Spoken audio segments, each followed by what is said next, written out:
अस्सलाम वालेकुम viewers. Corals Orhan के एपिसोड 4 में खुशामदीद। इस एपिसोड के आगाज़ में हम देखते हैं कि शदीद धुंध में ओरहान जंगल में आगे बढ़ रहा होता है। इर्द गिर्द बहुत से झंडे लगे होते हैं और सूरज की तेज़ किरणें पड़ रही होती हैं।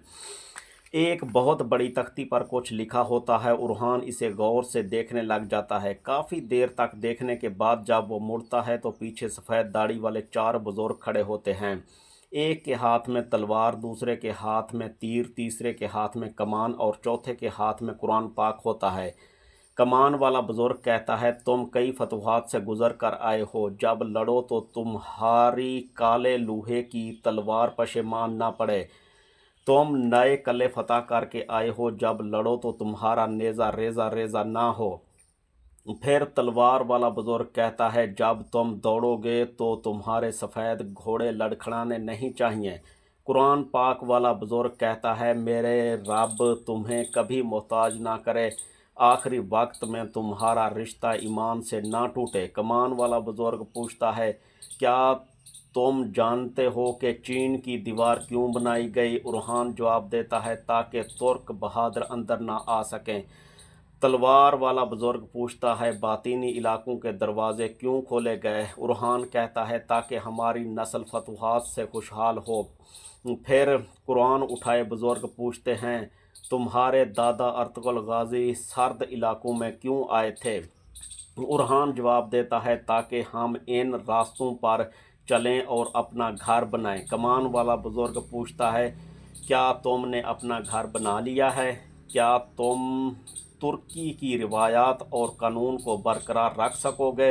उरहान, जब तक ऊपर नीला आसमान नहीं गिर जाता और नीचे काली ज़मीन नहीं फट जाती, जिन रवायतों को हमने अपनाया है इन्हें कौन तबाह कर सकता है?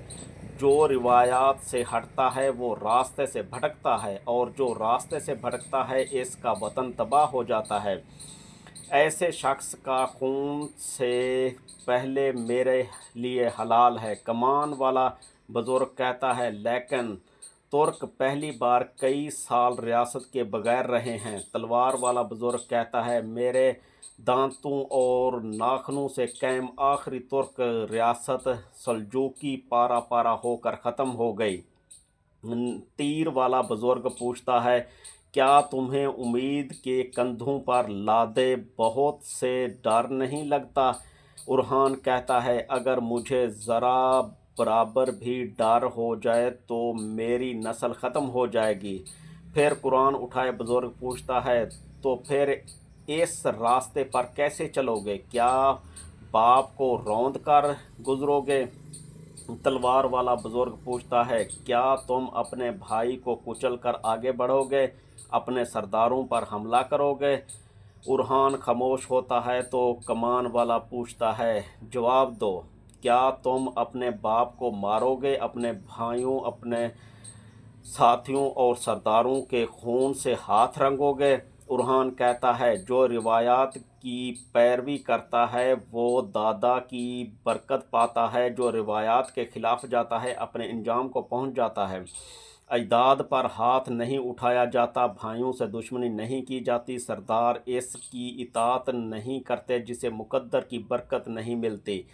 लेकिन मैं जानता हूँ कि एक म्यान में दो तलवारें नहीं रह सकती। चारों बुजुर्ग एक साथ कहते हैं, तो फिर इस मुश्किल से कैसे निकलोगे? बगैर बगावत के, बगैर खून बहाए कैसे? इन सवालों के साथ ही उरहान की आंख खुल जाती है। वो पसीने में शराबूर हो जाता है। उठते हुए कहता है, या अल्लाह, मुझे खैर के साथ इससे निकाल। वो वज़ू करके नमाज के लिए खड़ा हो जाता है, सजदे में दुआ करता है, ऐ मेरे रब, तूने रात के अंधेरे में मेरे आबाओ अजदाद के लिए रोशनी बनाई। इन बुज़ुर्गों के अल्फाज ने मेरे दिल को हिला दिया है। अगर ये मेरे लिए है तो मेरे कदम मजबूत रख, मेरा रास्ता खोल दे। अगर मेरा इम्तिहान मेरे वालिद और भाई के साथ है तो मेरे दिल को नफ़रत से नहीं रहमत से भर दे। अगर मुझे आग से आजमाया है तो आजमा, लेकिन इस आग से मुझे ना जला।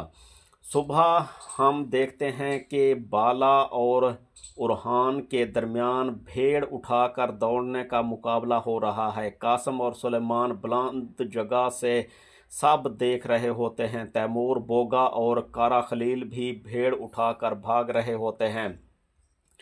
दौड़ में उरहान बाला खान को धक्का देकर गिरा देता है। बाला खान नाराज हो जाता है। दूसरी तरफ धक्कम पेल में तैमूर बोगा घोड़ा गाड़ी से टकरा जाता है। आखिर में शहजादे बताते हैं कि दोनों एक ही वक्त में लाइन पार कर गए।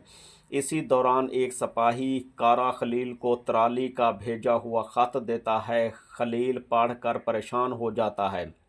ये अच्छी खबर नहीं है, हमें फ़ौरन सब को इतला देनी चाहिए। उरहान अपने ख्वाब के सवालात बार बार जहन में दोहराता है। तब